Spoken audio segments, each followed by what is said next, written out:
So the next map I'm going to show you is called Grain Elevator. This is a fairly accurate recreation of the real grain elevator at Stalingrad. We actually had the opportunity to visit the grain elevator, which is still standing today. Took a lot of pictures and recreated it for this level.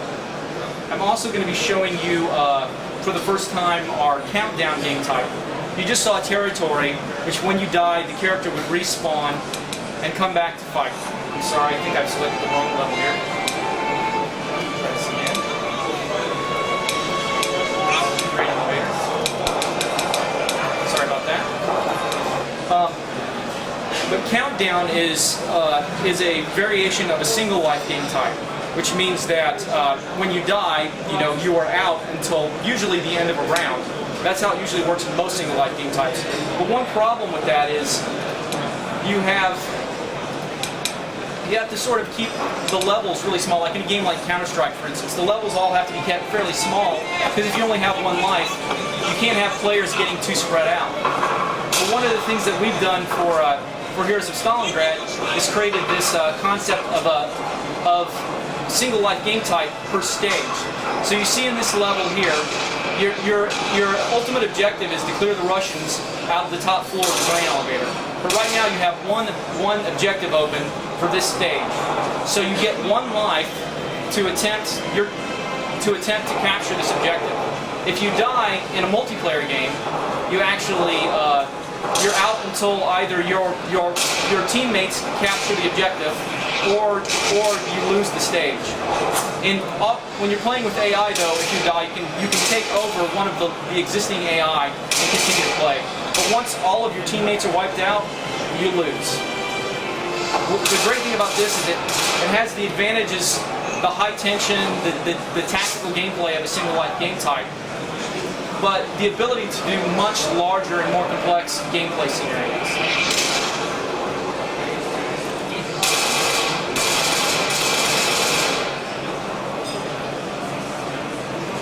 I'm going to order my fire teams to get in here and help me capture. Another one of the things we've added to our cover, you see you have the ability to look out and then peek around objects and then quickly go back.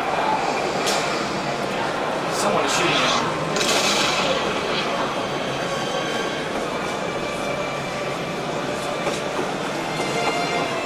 You see, I ordered my AI comrades to come in here and help me fight. Another thing I wanted to point out is the new light shaft effect that we've just recently started using. One of the neat new graphical features of the Unreal Engine. Okay, so as you see, we just captured that stage. All of the dead players will now respawn, and now we're battling for another stage in the level.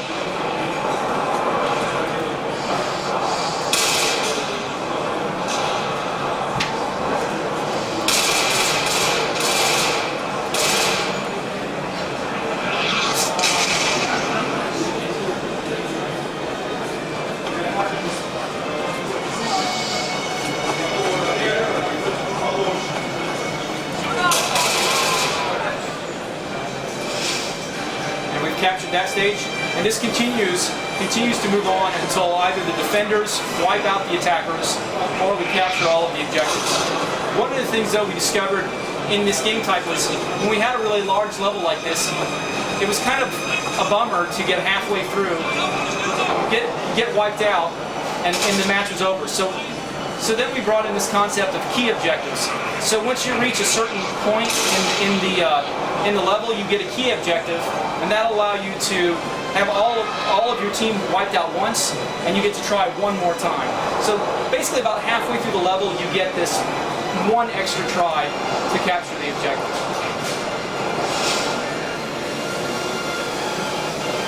One thing to point out too, the game type countdown comes from the countdown timer. You get about 2 or 3 minutes to capture an objective.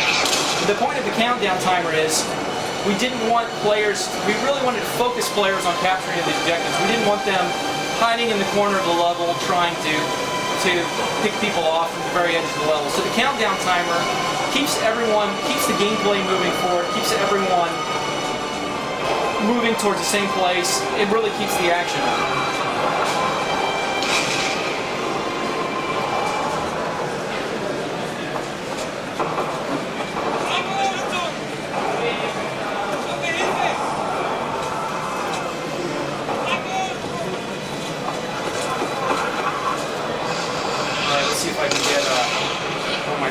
magazines in here. See there, we have a full bullet penetration there system. You can see it's some blood back there. I actually shot an enemy through the wall.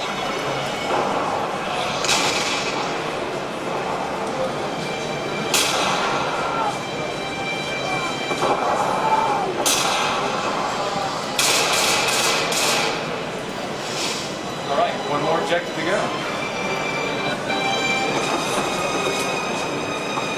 Very quickly, I'm going to cheat up one of our new weapons, just so I can show it off. This is the, let's see if I can see where it's not too dark. This is the MKB-42. It's a prototype German assault rifle, forerunner to the STG, which was the forerunner of all modern assault rifles. This rifle was used just a little bit in the Battle of Stalingrad. It gave us an opportunity to throw an assault rifle into the game.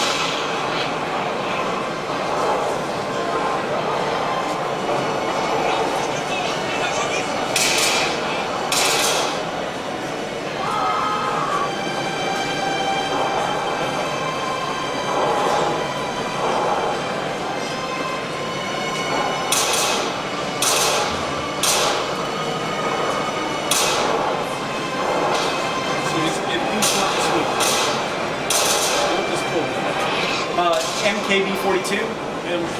MKB-42. Machine Carabiner 42.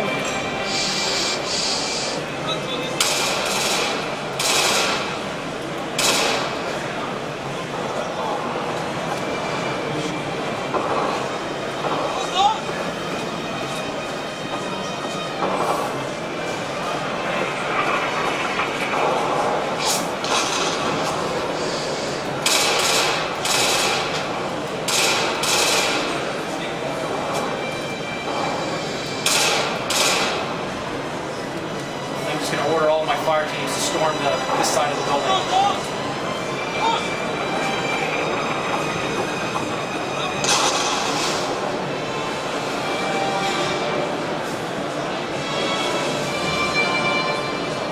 Alright, now I'm going to move on to my final level, this demo.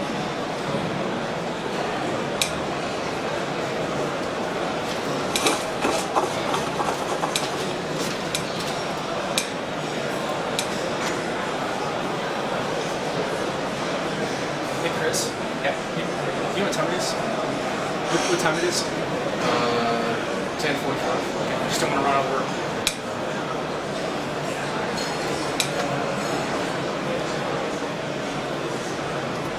Alright, so for those of you that saw the sniper demonstration already, this will be take 2. If you're familiar with the first Red Orchestra, you know we had an innovative 3D scope system that allowed you to aim down the sights, aim through the scope in 3D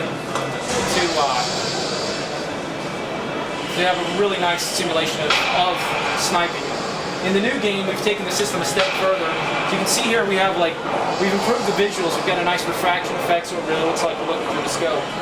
But another thing we've done in 3D Scopes 2.0 is if you've ever used a sniper scope, you know that if you get the scope misaligned, you get this black circle that sort of obscures the view. We've modeled that for the new game.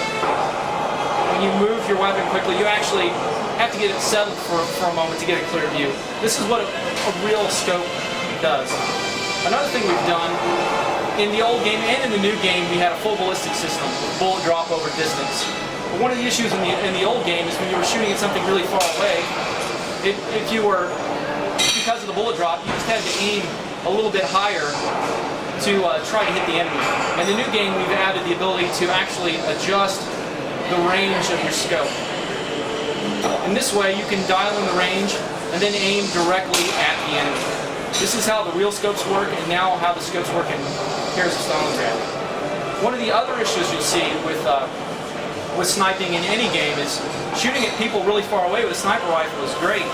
You can pick them off, but if someone's really close, it's actually a little bit difficult to get on target. So one of the things I'm going to demonstrate here that we've added for the new game, switching to the 9130 here, is the ability to toggle between the regular side, the scope of the weapon, and the iron sights of the weapon.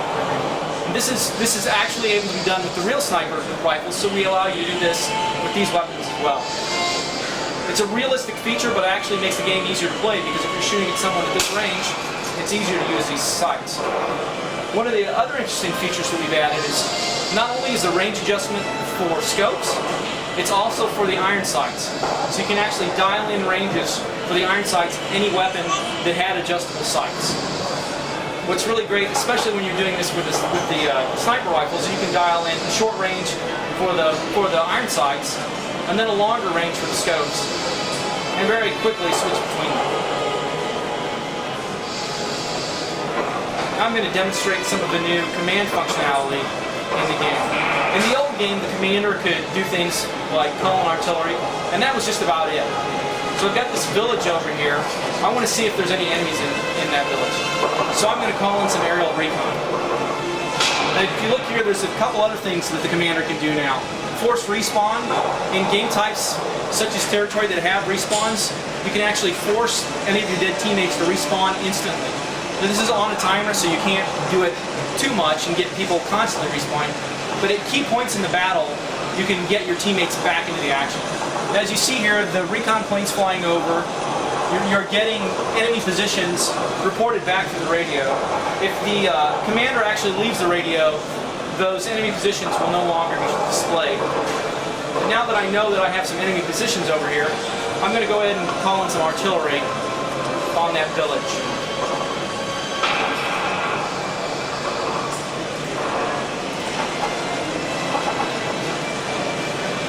Usually I wouldn't call artillery on my friendly players, but for demo purposes we'll go ahead and do that.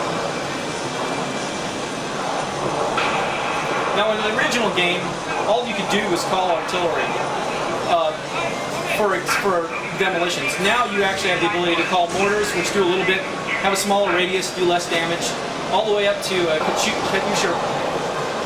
Katyusha rockets, which will do a lot of damage. So let's go here and watch what happens. We've also implemented a new dynamic destruction system, which actually allows us to essentially destroy anything we want in the game. This is fully compatible with multiplayer. We call it our massive destruction system. In the old game, when the artillery fell, it could kill players, but it never really damaged anything. Now we can blow up fences, buildings, whatever we want. For gameplay purposes, we're not exactly blowing everything down to bare ground, because it's really no fun to play on a level that's just open ground. But we do have the ability to destroy pretty much anything that we want.